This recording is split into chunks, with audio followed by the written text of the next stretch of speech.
نحمده ونصلي على رسوله الكريم اما بعد فاعوذ بالله من الشيطان الرجيم بسم الله الرحمن الرحيم رب اشرح لي صدري ويسر لي امري واحلل عقدة من لساني يفقهوا قولي رب زدني علما اللهم فقهنا في الدين اللهم انا نسألك حبك وحب من يحبك والعمل الذي يبلغنا حبك اللهم ارزقنا اخلاص الہی آمین.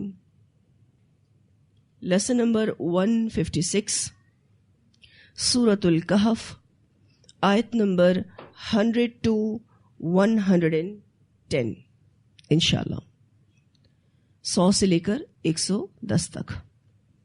پچھلا لیسن ہم نے آیت نمبر 99 پر روکا اور اس میں یہ بات ہوئی کہ قیامت سے پہلے یاجوج اور ماجوج کا خروج ہوگا اور پھر اس کے بعد سور پھونک دیا جائے گا.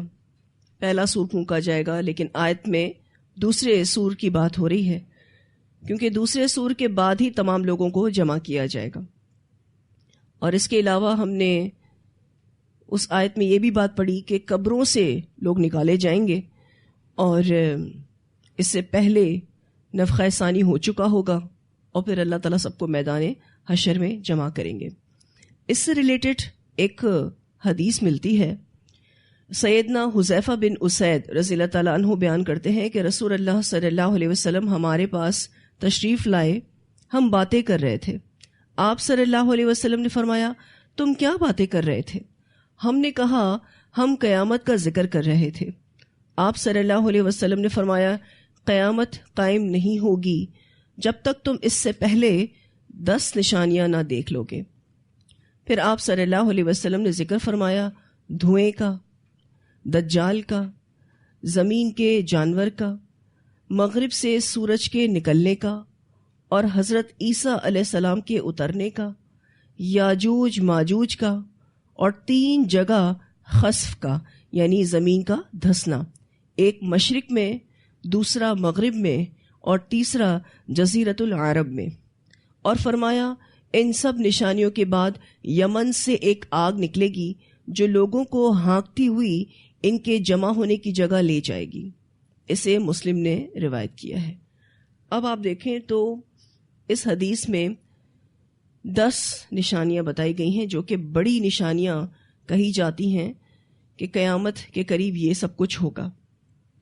ایک کے بعد ایک نشانی ظہور پذیر ہوگی اور لوگ قیامت کے قریب ہو جائیں گے. ہم نے پچھلی کلاس میں یہ بات پڑھی تھی جو کہ حدیث سے ہمیں پتہ چلتی ہے کہ دجال کے بعد یاجوج ماجوج آئیں گے اور یاجوج ماجوج کے بعد جو کہ حضرت عیسیٰ علیہ السلام کی دعا سے ختم ہوں گے کیونکہ یہ وہ قوم ہوگی جس کا مقابلہ کوئی بھی نہیں کر سکتا.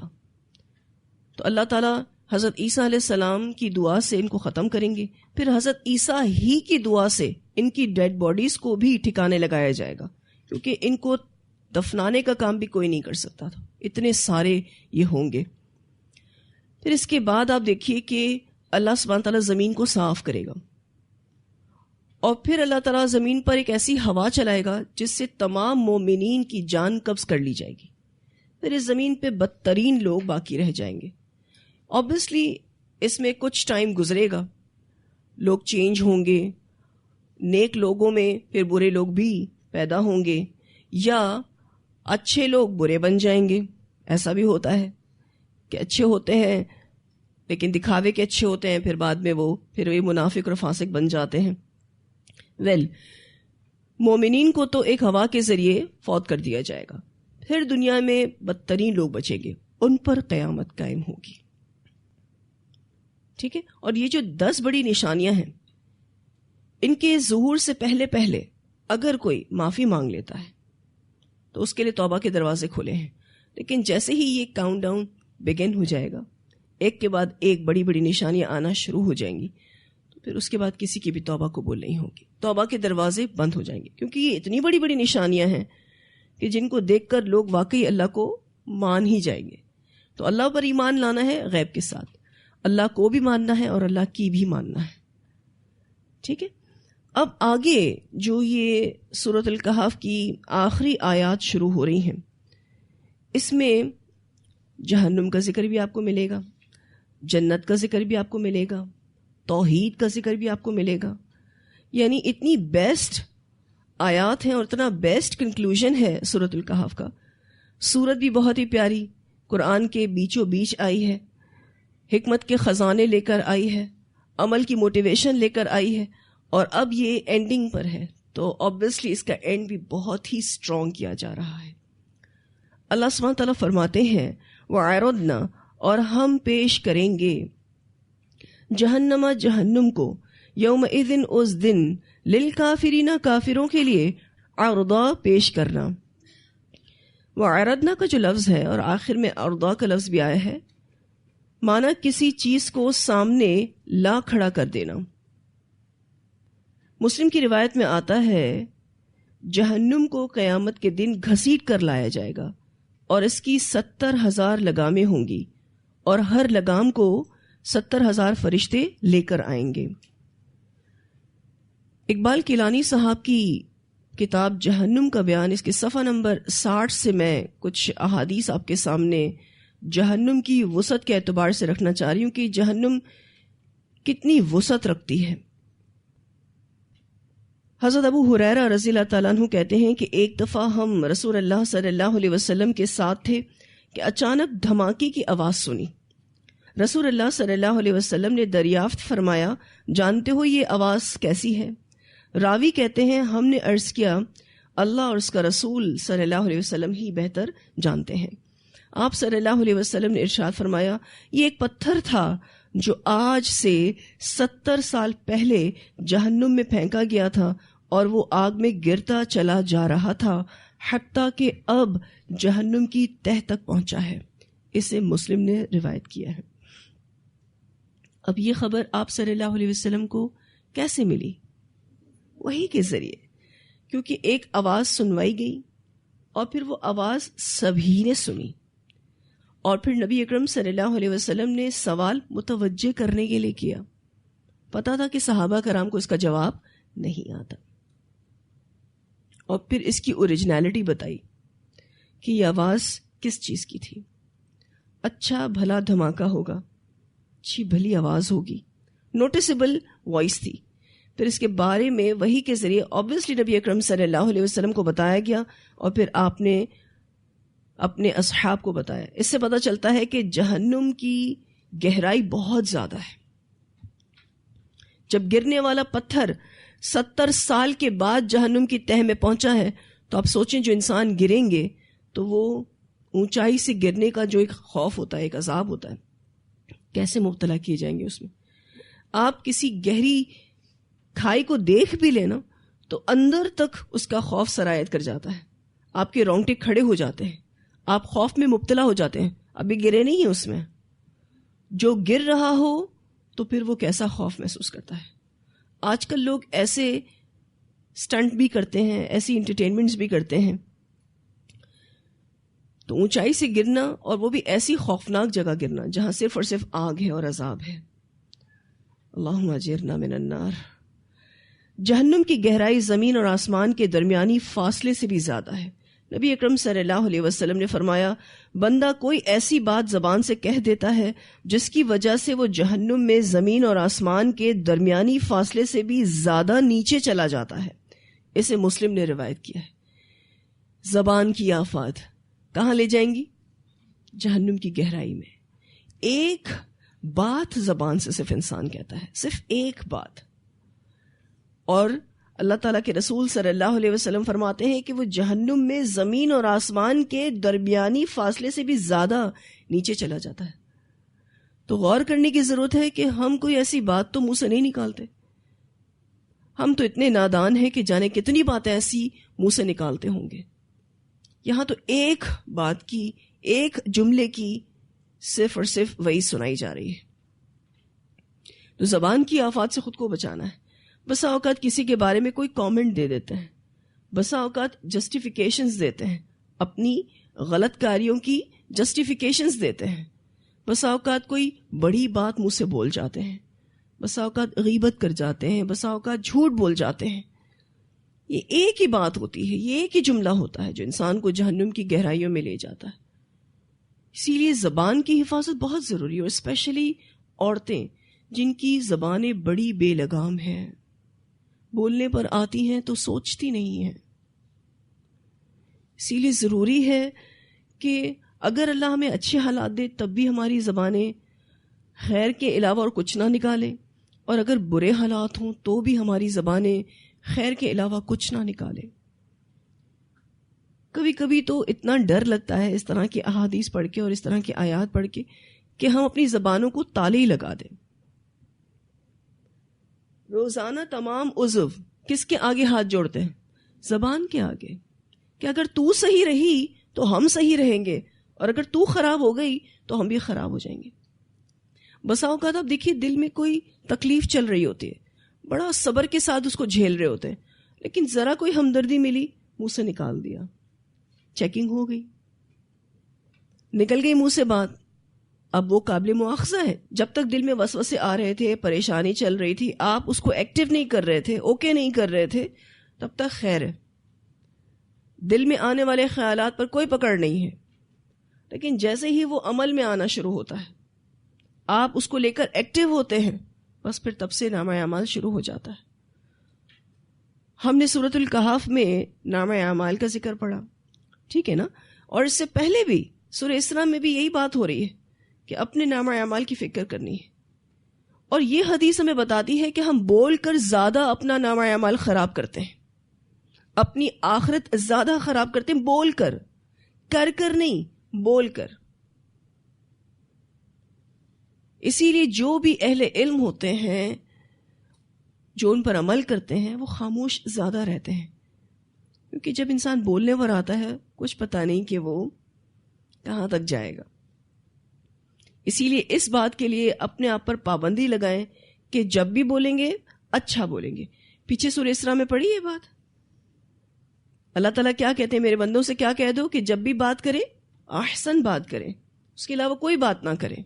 کیوں؟ کیونکہ جیسے ہی وہ غیر احسن بات کریں گے شیطان ان کے درمیان آ جائے گا. پھر ایک اور روایت آتی ہے، نبی اکرم صلی اللہ علیہ وسلم نے فرمایا جہنم کا احاطہ 4 دیواروں پر مشتمل ہے، ہر دیوار کے درمیان 40 سال کی مسافت کا فاصلہ ہے.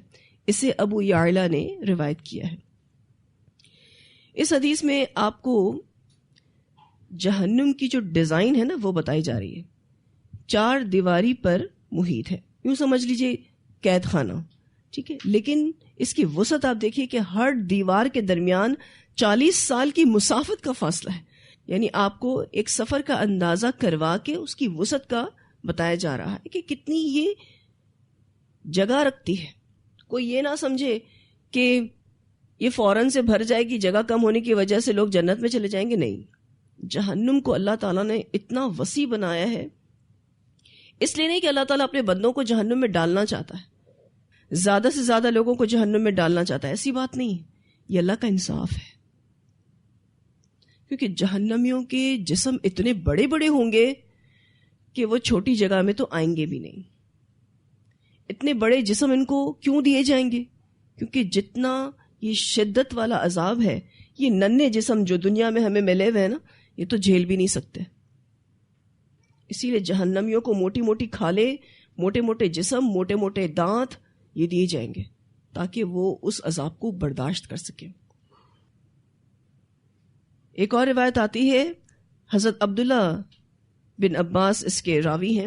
حضرت مجاہد رحمہ اللہ کہتے ہیں حضرت عبداللہ بن عباس رضی اللہ تعالی عنہما نے مجھ سے دریافت کیا، کیا تمہیں جہنم کی وسعت کا علم ہے؟ میں نے عرض کیا نہیں. اب ایک تابعی اور صحابی کے درمیان گفتگو ہو رہی ہے. ابن عباس نے مجاہد رحمہ اللہ سے پوچھا کہ کیا تمہیں جہنم کی وسعت کا علم ہے؟ انہوں نے جواب دیا نہیں. حضرت عبداللہ رضی اللہ تعالیٰ عنہ نے فرمایا ہاں واللہ تم نہیں جانتے. سنو، جہنمی کے کان کی لو سے لے کر کندھے تک 70 سال کی مسافت کا فاصلہ ہوگا. جہنمی کے کان کی لو، جہاں موسٹلی خواتین ایئر رنگز پہنتی ہیں، یہاں سے کندھے تک کا جو فاصلہ ہے وہ 70 سال کی مسافت کے برابر ہے، جس کے درمیان پیپ اور خون کی وادیاں بہیں گی۔ میں نے عرض کیا کیا نہریں بہیں گی؟ عبداللہ بن عباس نے فرمایا نہیں، بلکہ وادیاں بہیں گی، یعنی نہروں سے بھی زیادہ وسیع خون اور پیپ یہاں سے جاری ہوگا، کیونکہ آبویسلی جلنے کا عذاب انسان کے جسم میں کیا بناتا ہے؟ پس بناتا ہے، ٹھیک ہے نا؟ خون نکلے گا، پھر پس بنے گا، یعنی جلنے کی وجہ سے جو اسکن خراب ہوتی ہے اور اس میں جو پانی بنتا ہے، جو مواد بنتا ہے، وہ بہے گا۔ اسے ابو نعیم نے حلیہ میں روایت کیا ہے اور یہ صحیح درجے کی روایت ہے۔ اس حدیث سے کیا پتہ چلتا ہے کہ جہنمیوں کے جسم بہت بڑے بڑے ہوں گے، کیونکہ وہ دنیا میں جو ہمیں جسم ملے ہیں اس لیول کا اگر جسم ملے تو وہ جہنم کا عذاب تھوڑی نہ جھیل سکتے ہیں، وہ برداشت کر ہی نہیں سکتے۔ جہنم کی آگ کے بارے میں پتہ ہے اس کی سینسٹیوٹی کیا ہے اس دنیا کی آگ کے مقابلے میں؟ 69 ٹائمز مور ہے، ٹھیک ہے نا؟ جہنم کی آگ دنیا کی آگ سے 69 ٹائمز مور ہے۔ کیسے؟ یہاں تو دنیا کی ہی آگ ایک انسان کو جلانے کے لیے کافی ہے، انسانی جسم دنیا کی آگ سے بھی جل جاتا ہے، جل کے بھسم ہو جاتا ہے، تو جہنم کی آگ میں پھر کتنا بڑا جسم چاہیے ہوگا۔ تو بہت رچ کے دعا کیا کریں روزانہ۔ اگر آپ نے صبح 3 بار، شام کو 3 بار اس جہنم سے پناہ مانگ لی، جہنم خود آپ کے حق میں دعا کرے گی، یا اللہ اس کو مجھ میں نہیں ڈالنا۔ وہ بھی تو اللہ کی مخلوق ہے نا، بولتی ہے۔ آپ پڑھیں گے آگے کہ جہنم میں جہنمیوں کو ڈال دیا جائے گا، اس کے بعد بھی وہ کہے گی حل من مزید، اللہ اور ہے، میرے میں تو ابھی بھی اتنی جگہ باقی ہے، یعنی وہ باتیں کرتی ہے۔ تو جہنم سے روزانہ آپ بچنے کی دعا کیا کریں، صبح کم از کم 3 بار، شام کو کم از کم 3 بار، تو انشاءاللہ تعالی جہنم میں نہیں جائیں گے۔ ایک اور روایت آتی ہے، نبی اکرم صلی اللہ علیہ وسلم نے فرمایا جہنم مسلسل کہتی رہے گی کچھ اور ہے، کچھ اور ہے، حتیٰ کہ رب العزت تبارک و تعالی اپنا قدم مبارک جہنم میں ڈالیں گے، تب جہنم کہے گی تیری عزت کی قسم، بس بس، اور جہنم سمٹ جائے گی۔ اسے مسلم نے روایت کیا ہے۔ سورہ قوف کی آیت نمبر 30 کی یہ تفسیر ہے، جس میں جہنم کہے گی حل من مزید، ٹھیک ہے؟ تو اس کی تفسیر میں یہ بات آتی ہے کہ یہ بھرے گی نہیں، اس میں جب سارے جہنم بھی داخل ہو جائیں گے، اس کے باوجود بھی وہ یہی کہے گی کہ اللہ تعالیٰ مزید اگر ہے تو مجھ میں ڈال دو، کیونکہ اتنی آگ ہے، اتنا عذاب ہے کہ اتنے سارے لوگ بھی اس میں چلے جائیں گے تب بھی یہ گرم ہی ہوگی، بھڑک ہی رہی ہوگی، اس کا عذاب ابھی بھی باقی ہی ہوگا۔ پھر اللہ سبحانہ تعالیٰ اپنا پاؤں اس پر رکھیں گے، تب وہ خاموش ہوگی۔ اور آپ کو پتا ہے ریشو کیا ہے جہنم میں جانے والے لوگوں کا؟ 1000 آدمیوں میں سے 999 جہنم میں جائیں گے، یہ ریشو ہے، یعنی 1000 میں سے ایک بندہ جنت میں جائے گا، 999 جہنم رسید ہوں گے۔ اس کے باوجود بھی جہنم میں جگہ بچ جائے گی اور وہ مزید لوگوں کا مطالبہ کرے گی۔ آپ یہ دیکھیں تو صحیح۔ پھر یہ کہ جہنم کو میدان حشر میں لانے کے لیے 4 ارب 90 کروڑ فرشتے مقرر ہوں گے۔ میں نے آپ کو مسلم کی جو حدیث سنائی، اس کی کیلکولیشن جب علماء نے کی تو اتنے فرشتے بنتے ہیں۔ مسلم کی روایت میں آتا ہے نبی اکرم صلی اللہ علیہ وسلم نے فرمایا قیامت کے روز جہنم میدان محشر میں لائی جائے گی تو اس کی 70,000 باگیں ہوں گی، اور ہر باغ کو یعنی ہر لگام کو 70,000 فرشتے کھینچ رہے ہوں گے۔ اب یہ 70,000 فرشتے 70,000 لگاموں کو جو کھینچ رہے ہوں گے، جب کیلکولیٹ کیا گیا تو یہ کتنے فرشتے بنتے ہیں؟ 4 ارب 90 کروڑ، 4 ارب 90 کروڑ، اتنے سارے فرشتے۔ تو جہنم بہت زیادہ وسعت رکھتی ہے۔ اللہ تعالیٰ سے اس کی گہرائی، اس کے عذاب، ان سب چیزوں کو دماغ میں رکھتے ہوئے پناہ مانگیں گے، یا اللہ تو ہمیں اس جہنم سے بچا لے۔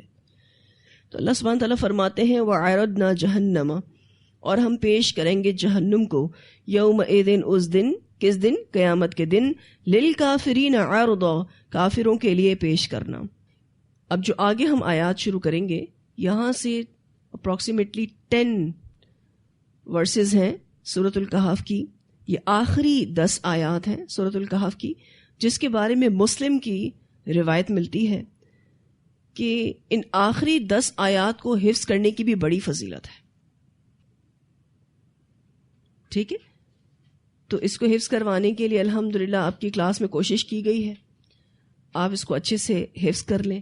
اور حفظ کو پکا کرنے کے لیے کیا ضروری ہے کہ جتنا وہ یاد ہوتا جائے آپ اس کو نماز میں پڑھیں، اور فرض نمازوں میں پڑھیں جہاں آپ قرآن اٹھا کر نہیں دیکھ سکتے. ٹھیک ہے، تاکہ آپ کی پریکٹس ہو، اور اتنی پریکٹس کر لیں کہ انشاءاللہ زندگی بھر اس کو نہ بھولیں انشاءاللہ تعالی. اب یہ کافر کیسے ہیں؟ الذین، وہ لوگ، کانت تھیں، اعینہم، ان کی آنکھیں، فی غطاء، پردے میں. اب آپ دیکھیے تو پہلے درجے پر دیکھنے کی بات آئی ہے. غطاء کہتے ہیں موٹا پردہ جس سے کچھ بھی نظر نہ آئے. اب یہ پردہ کس چیز پر پڑا ہوا تھا؟ عن ذکری، میرے ذکر سے. اللہ تعالیٰ فرماتے ہیں وہ لوگ تھی ان کی آنکھیں پردے میں میرے ذکر سے. ذکر سے مراد یہاں پر قرآن ہے. یہ قرآن کو نہیں پڑھتے تھے.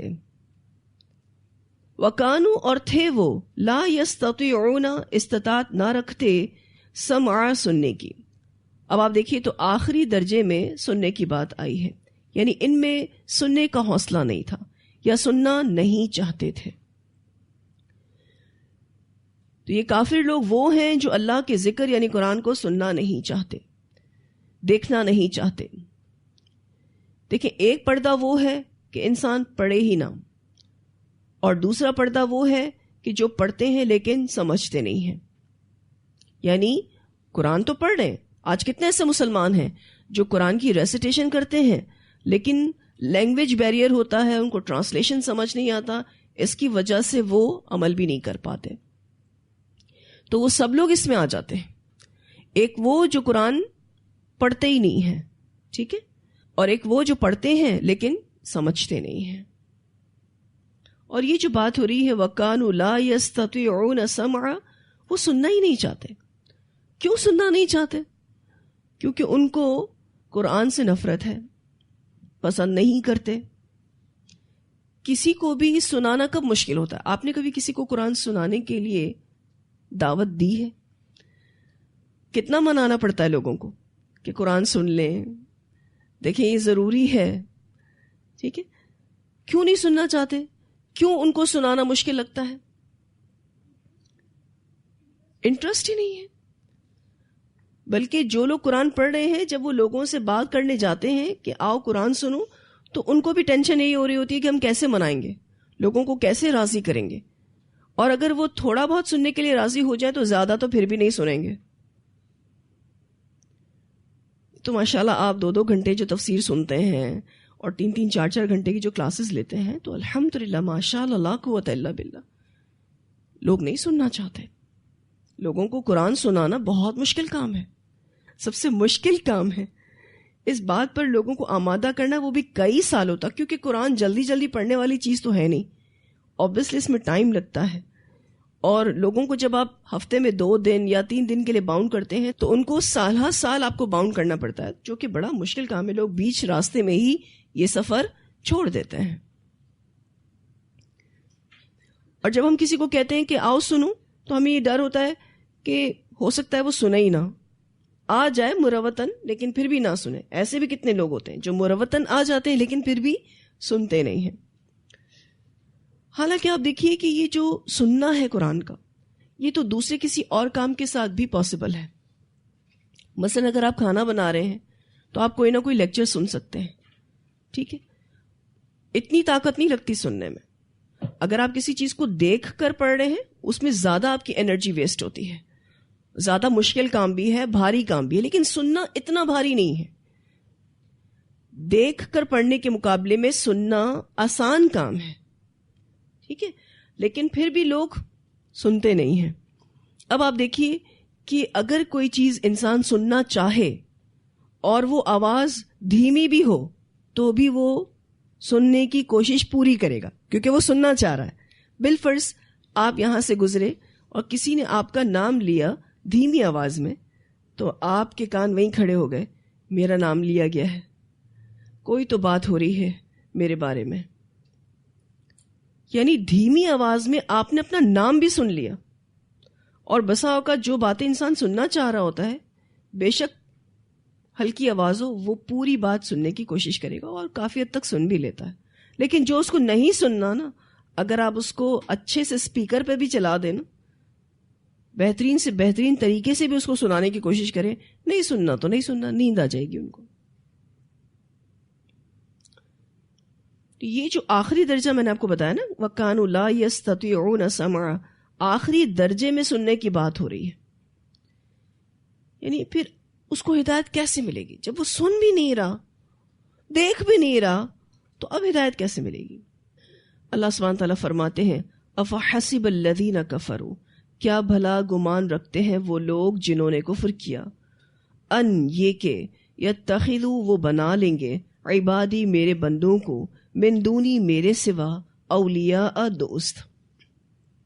انا بے شک ہم نے اعتدنا تیار کی ہم نے جہنم جہنم للکافرین نزلا کافروں کے لیے بطور مہمانی کے.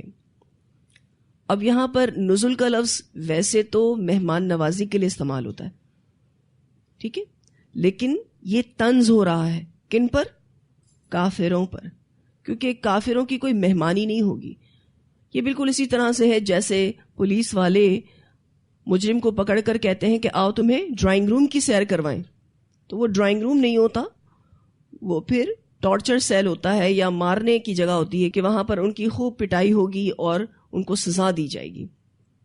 اللہ تعالیٰ فرماتے ہیں ایسے لوگ جو کفر کرتے ہیں اور اللہ کے ساتھ شرک کرتے ہیں، بندوں کو اللہ کا شریک بناتے ہیں، جس میں آپ دیکھیے فرشتے ہیں، انبیاء ہیں جیسے حضرت عیسیٰ ہیں، حضرت عزیر ہیں، ٹھیک ہے، اسی طرح سے بت وغیرہ ہیں، سورج اور چاند ہیں، ستارے ہیں، درخت ہیں، کسی بھی طرح کا وہ شرک کرتے ہیں. تو اللہ سبحانہ تعالیٰ فرماتے ہیں ہم نے ان کے لیے جہنم کو تیار کر رکھا ہے بطور مہمانی. آج کتنے سے مسلمان بھی ہیں جو یوں تو کلمہ گو ہیں لیکن شرک کرتے ہیں، اللہ کے سوا دوسروں کو اپنے امور کا ذمہ دار ٹھہراتے ہیں کہ ہمارا یہ کام فلاں ہستی نے کر دیا، مشکل کشا سمجھتے ہیں، حاجت روا سمجھتے ہیں، وہ بھی انہیں میں شامل ہیں، وہ بھی ایسے ہی کافروں کے ساتھ جہنم رسید ہوں گے. اللہ کو چھوڑ کر دوسروں کی اطاعت کرنا بھی شرک ہے. اگر آپ اللہ کو چھوڑ کر دوسروں کی اطاعت کرتے ہیں، ان کی بات کو دین کی طرح لیتے ہیں، تو وہ بھی شرک ہے. بے شک ہم نے اپنے آگے کسی بت کو نہیں رکھا. اسی طرح سے اپنی خواہش نفس کو بھی الہ بنایا جاتا ہے. اللہ کی بات کو چھوڑ کر اپنی خواہش کی پوجا کرنا یہ بھی شرک ہے. ریاکاری کرنا یہ بھی شرک ہے. تو جو بھی شرک کرنے والا ہے، اول تو اس کو معافی نہیں ملے گی کل قیامت کے دن، اور دوسرا وہ جہنم میں جائے گا. اللہ سبحانہ تعالیٰ اس کی مہمانی کریں گے جہنم کے ساتھ. نزل کا جو لفظ ہے جیسا میں نے آپ کو بتایا کہ مہمان نوازی کو کہتے ہیں، جس میں کھانا پینا بھی ہوتا ہے، رہنا بھی ہوتا ہے. ویسے نزل اترنے کی جگہ کو کہتے ہیں، مہمان کے اترنے کی جگہ. تو جہنم ان کا گیسٹ ہاؤس ہوگی، وہیں کھائیں گے، وہیں پیئیں گے، وہیں رہیں گے. اور یہ لفظ بطور طنز استعمال ہوا ہے. قل کہہ دیجئے، نبی اکرم صلی اللہ علیہ وسلم سے کہلوایا جا رہا ہے، ہل ننبئکم، کیا ہم بتائیں تم کو، بالاخسرین، سب سے زیادہ خسارے والے، اعمالاً، اعمال میں. نبی اکرم صلی اللہ علیہ وسلم سے کہلوایا جا رہا ہے کہ ان سے آپ کہیے کہ کیا ہم بتائیں تم کو کہ سب سے زیادہ اعمال کے اعتبار سے خسارے میں کون ہے. اور آپ دیکھیے یہاں پر اخسر کا لفظ آیا ہے، یہ افعال کے وزن پر مبالغے کا صیغہ ہے. جیسے اکبر سب سے بڑا، جیسے اصغر سب سے چھوٹا، جیسے احمد یعنی سب سے زیادہ تعریف کیا گیا. تو اخسر سب سے زیادہ نقصان اٹھانے والا. اعمال کے اعتبار سے. اس سے کیا پتہ چلتا ہے کہ عمل تو وہ بھی کر رہے تھے, نقصان اٹھا رہے ہیں, عمل کر کر کے ہی آئے ہیں, ایسا نہیں آرام سے بیٹھ کے آئے ہیں, عمل کر کر کے ہی آئے ہیں, لیکن پھر بھی نقصان اٹھائیں گے. عمل میں سب سے زیادہ نقصان والا کون ہے؟ کام کرنے کے بعد بھی نقصان کون اٹھائے گا؟ یہ بات سورۃ العصر میں آتی ہے. اللہ سبحانہ تعالیٰ فرماتے ہیں والعصر ان الانسان لفی خسر الا الذین آمنوا وعملوا الصالحات وتواصوا بالحق وتواصوا بالصبر. عصر کی قسم, یعنی عصر کی نماز کی قسم, یا عصر کے وقت کی قسم, یا پھر زمانے کی قسم. اللہ تعالیٰ نے یہ قسم کھا کر کیا کہا کہ بے شک سارے انسان خسارے میں ہیں. ان الانسان لفی خسر, سارے کے سارے انسان خسارے میں ہیں, لیکن وہ جو ایمان لایا, عمل صالح کیا اور حق کی تلقین کی اور صبر کی تلقین کی. اس میں یہ ہوتا ہے کہ خود بھی حق پر جمے رہے, دوسروں کو بھی حق پر جمنے کی تلقین کی, خود بھی صبر کرتے رہے اور دوسروں کو بھی صبر کرنے کی تلقین کی. تو یہ 4 کام جو کر رہا ہے یہ نقصان نہیں اٹھائے گا, باقی سارے کے سارے لوگ نقصان اٹھائیں. اب یہاں پر اعمال کے اعتبار سے نقصان اٹھانے والے وہی لوگ ہیں جو یہ 4 کام نہیں کر رہے, اور یہ چاروں ضروری ہیں جو سورۃ العصر میں بیان ہوئے ہیں. آپ یہ نہیں کہہ سکتے کہ 4 میں سے 2 کسی نے کر لیے تو وہ بھی خسارہ نہیں اٹھائے گا. نہیں, چاروں کے چاروں کام کرنا ضروری ہے. الا الذین آمنوا وعملوا الصالحات وتواصوا بالحق وتواصوا بالصبر, چاروں ضروری ہیں. دنیا میں تو کوئی امتحان ہوتا ہے تو آپ کو یہ کہا جاتا ہے کہ اٹیمپٹ اینی 2, آپ کوئی 2 سوالوں کے جواب دے دیں 4 میں سے, ٹھیک ہے, آپ کے پاس آپشن ہوتا ہے. لیکن دنیا میں جو کرائٹیریا شریعہ نے سیٹ کر دیا ہے وہ کرائٹیریا چینج نہیں ہو سکتا, اس میں آپشنز نہیں ہیں, آپ کو 100% فلفل کرنا ہے اس کو. یہ اور بات ہے کہ آپ کوشش کرتے ہیں, اس میں پھر کوئی کمی کوتاہی ہوگی تو اللہ اس کو درگزر فرمائے گا. اب آپ دیکھیے کہ جو یہ 4 کام نہیں کرے گا وہ خسارہ پائے گا, اعمال کے اعتبار سے بھی خسارہ پائے گا. میں جب بھی اس آیت کو پڑھتی ہوں تو مجھے ایک سوچ ہمیشہ آتی ہے کہ عمل تو واقعی ہم سب کر رہے ہیں, اور ہر بندہ, اگر آپ کسی مشرک کو اٹھا لیں, کسی بدعتی کو اٹھا لیں, ٹھیک ہے, یا دنیا پرست کو اٹھا لیں, عمل کی مشقت سے تو وہ گزر ہی رہا ہے, کوئی نہ کوئی کام تو وہ کر ہی رہا ہے نا کسی نہ کسی چیز کو پانے کے لیے, لیکن اس کا کام, اس کا عمل صحیح ڈائریکشن میں نہیں ہے, اس کی وجہ سے اس کا رزلٹ اچھا نہیں آئے گا. آپ کسی مشین کو بھی اس کے پراپر طریقے پر نہ چلائیں تو وہ بھی خراب ہو جائے گی, رزلٹ اس کا اچھا نہیں آئے گا. بعض دفعہ ہم کسی الیکٹرک مشین کو آپریٹ کر رہے ہوتے ہیں تو اس کا ہم باقاعدہ جو ساتھ آئی ہوئی انسٹرکشنز ہوتی ہیں اس کو فالو کرتے ہیں کہ کہیں ایسا نہ ہو کہ ہم کچھ گڑبڑ کر جائیں. ایک پارٹ ہی صحیح نہ لگائیں تو وہ چلتی نہیں ہے, یا پھر چل پڑی تو جل جائے گی. تو ہم بھی کیا ہیں, ہم بھی مشینری ہیں.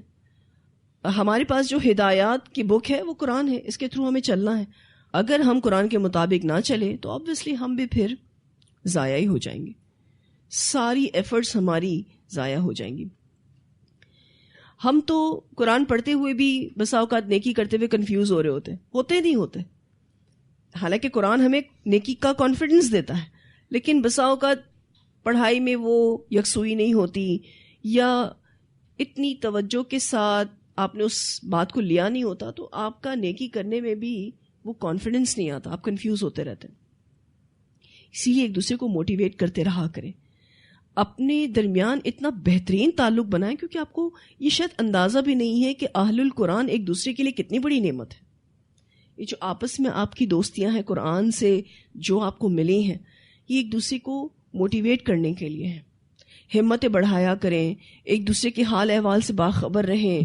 کوئی ڈاؤن ہو رہا ہو تو اس کو کھینچیں, اس کو پکڑیں, اس کو ہمت دلائیں, کیونکہ زندگی میں بارہا ایسے حالات آتے ہیں کہ ہماری موٹیویشن ختم ہو رہی ہوتی ہے, ہم ڈاؤن پر جا رہے ہوتے ہیں, ہماری ہمتیں ٹوٹ رہی ہوتی ہیں, لیکن ہمیں آس پاس کے جو ساتھی ہوتے ہیں وہ دوبارہ سے کھڑا کر دیتے ہیں. ٹھیک ہے, تو ایک دوسرے کو موٹیویٹ کرتے رہنا ہے. دیکھیں, نیکی کرنا مشکل کام ہے, اس میں کوئی شک نہیں ہے, اس بات پہ کوئی شک نہیں. اور پھر نیکی پر جمنا یعنی اس کام کو کنٹینیوس کرنا یہ اور مشکل کام ہے. آپ ابھی بھی ایک دفعہ ایک مشکل کام کر جاتے ہیں لیکن آپ کو اس کو ڈیلی بیسس پر کرنا ہے تو obviously یہ اور مشکل ہے. اور اس میں گرنے کے چانسز بہت ہوتے ہیں. گرنے سے مطلب کیا ہے؟ یا تو آپ اس کو فوراً چھوڑ دیتے ہیں یا پھر دھیرے دھیرے چھوڑ دیتے ہیں. تو کیفیات یہ والی سبھی پر آتی ہیں. ہم میں سے کوئی بھی فرشتہ نہیں ہے. ٹھیک ہے نا؟ اپنے عمل پر استقامت اگر ہم اختیار کرتے ہیں ایک تو اللہ کی توفیق سے اور اوپر سے ایک اچھے ماحول کی وجہ سے, اچھے دوستوں کی وجہ سے, یہ ساری چیزیں ہمارے لیے بہت سپورٹیو ہوتی ہیں. اور آپ چھوٹی نیکی کریں تو بھی مشکل ہے لیکن جتنی بڑی نیکی کریں یہ اور مشکل ہے. یعنی بڑی نیکی اور بڑی مشکل. تو اس میں شیطان کا حملہ بھی پھر بہت زیادہ ہوتا ہے. اب آپ ماشاءاللہ لا قوت الا باللہ 15 پارے پڑھ چکے. شیطان کے لیے آپ ایک بہت بڑا ہدف ہیں, وہ آپ کو ہٹانے کی پوری کوشش کرے گا. یہ وہ ٹائم ہوتا ہے بہت سارے لوگ قرآن سے دور ہو جاتے ہیں کیونکہ شیطان کا اتنا خطرناک وار ہوتا ہے. کیونکہ وہ کیسا وار کرتا ہے بتائیے؟ شیطان کا ذکر پڑھا نا آپ نے سورۃ الکہف میں. وہ کیسا وار ہوتا ہے؟ جیسا ایمان ہوتا ہے ویسا وار ہوتا ہے. اگر آپ ایک اکیلے شیطان سے ٹیک اوور نہیں ہوتے تو وہ لشکروں کے ساتھ آئے گا آپ کے پاس. جتنا زیادہ ایمان والا شیطان کے لیے اتنا ہی بڑا ٹارگٹ. تو ایسے میں آپ نے اپنی ہمت کو برقرار رکھنا ہے بلکہ دوسروں کو بھی ہمت دینی ہے انشاءاللہ تعالی تاکہ لوگ آپ کے ذریعے ہدایت کی طرف آئیں. دیکھیں ہدایت تو اللہ ہی دیتا ہے لیکن اللہ اس کا ذریعہ ہمیں بنا دے. دوسروں کو نیکی کی طرف بلانا بھی نیکی ہے, اس کو کبھی نہیں بھولنا ہے. اور آپ کو یہ چیز تقویت دے گی. اگر آپ اپنے گھر والوں کو نیکی کا حکم دیں گے انشاءاللہ تعالی تو آپ بھی اس کا بینیفٹ اٹھائیں گے. کیسے؟ جب وہ نیکی کریں گے تو آپ کو آٹومیٹکلی اپنے گھر میں بھی ایک ماحول مل جائے گا. اور ماحول اینی ہاؤ سپورٹیو ہوتا ہے. جن کے پاس ماحول نہیں ہوتا آپ ان سے پوچھیں کہ وہ کتنی مشقت میں ہوتے ہیں, اپنے آپ کو بار بار کھینچتے ہیں دین کی طرف, پھر پھسلنے کی طرف جاتے ہیں, پھر کھینچتے ہیں اپنے آپ کو. مثال کے طور پر جیسے کچھ لوگ کشتی پر سوار ہیں, ٹھیک ہے, کچھ اوپر کی منزل پر کچھ نیچے کی منزل پر. حدیث بھی آتی ہے بالکل اسی ایگزامپل پر. اوپر والوں کے پاس پانی ہے, نیچے والوں کے پاس پانی نہیں ہے. ابھی نیچے والے بار بار اوپر والوں سے جا کر پانی لیتے ہیں تو ان کو خواہ مخواہ کی ٹینشن ہوتی ہے کہ ایک تو اوپر چڑھے, اوپر سے بار بار پانی مانگے, تو وہ کیا کریں, کشتی میں ہی سوراخ کر لیں. پانی میں تو تیر رہی ہے, وہاں سے پانی آ جائے گا, کیا ہوگا؟ سبھی ڈوبیں گے. اسی لیے اوپر والوں کی ذمہ داری ہے کہ اگر ان کے پاس پانی ہے تو وہ پانی پہنچائیں نیچے والوں کو, اور اگر وہ پہنچا نہیں رہے تو اتنا سیٹسفائی کریں کہ آئیں لے جائیں پانی, کوئی مسئلہ نہیں ہے.